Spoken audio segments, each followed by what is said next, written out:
ஸ்ரீ குருப்பியோ நமஹ. இன்றைக்கி சௌந்தர்ய லகரில் 5வது ஸ்லோகத்தை பார்க்கலாம். ஹரிஸ்துவாம் ஆராத்திய பிரணதஜன சௌபாகிய ஜனனிம் அப்படிங்கிற ஸ்லோகம் 4 வரிக்கு உண்டான ஸ்லோகம் இது. இந்த ஸ்லோகத்தை நம்ம பாராயணம் பண்ணுறதுனால என்ன பலன்றதை பார்க்கலாம். கணவன் மனைவிக்கிடையே அந்யோன்யம் அதிகரிக்கும். அதாவது இந்த ஜாதகத்தில் செவ்வாங்கிற கணவனும் சுக்கிரன்கிற மனைவியும் அந்யோன்யம் பலப்படுத்தக்கூடிய ஸ்லோகம் இது. இந்த ஸ்லோகத்தை எப்படி நம்ம பாராயணம் பண்ணலாம் அப்படிங்கிறத நம்ம பார்க்கலாம்.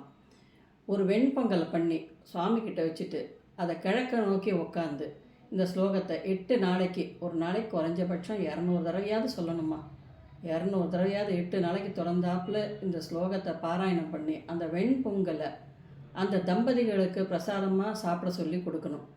அப்படி பண்ணும்போது அவளுக்குள்ள அந்யோன்யம் அதிகரிக்கும்.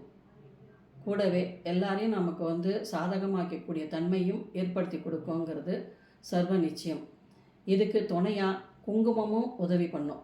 சரி, இந்த வெண்பொங்கலோட எப்படி குங்குமத்தை பக்கத்தில் வச்சுக்கலாம். ஒரு தாம்பாளத்தில், சின்ன தாம்பாளத்தில் இந்த குங்குமத்தை வச்சுக்கோங்க. நீங்கள் ஜபம் பண்ணும்போது உங்கள் கை அந்த குங்குமத்து மேலே பட்டுன்னு இருக்கட்டும்.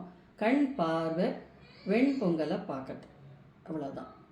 இதை பண்ணி அவளுக்கு பிரசாதமாக சாப்பிட சொல்லி கொடுக்கும்போது தம்பதிகளுக்கு அவளுக்குள்ள அந்யோன்யத்தை நிச்சயமாக அதிகரிக்கும்.